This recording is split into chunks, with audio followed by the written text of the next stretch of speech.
தெற்கு பகுதி திமுக சார்பில் தண்ணீர் பந்தலை அமைச்சர் தாமு அன்பரசன் திறந்து வைத்தார்.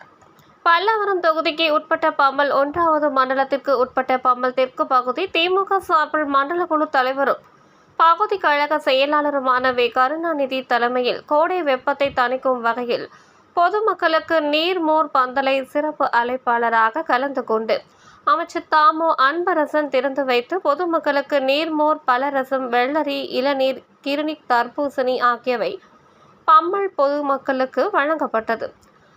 இந்நிகழ்ச்சியில் சட்டமன்ற உறுப்பினர்கள் இ. கருணாநிதி, எஸ்.ஆர். ராஜா, பம்மல் வடக்கு பகுதி செயலாளர் ஜெயக்குமார் மற்றும் தாம்பரம் மாமன்ற உறுப்பினர்கள் கல்யாணி, டில்லி, ரம்யா, சத்யபிரபு, மதினா பேகம், சத்யா, மதியழகன் மற்றும் கழக நிர்வாகிகள், பொதுமக்கள் ஏராளமானோர் கலந்து கொண்டனர்.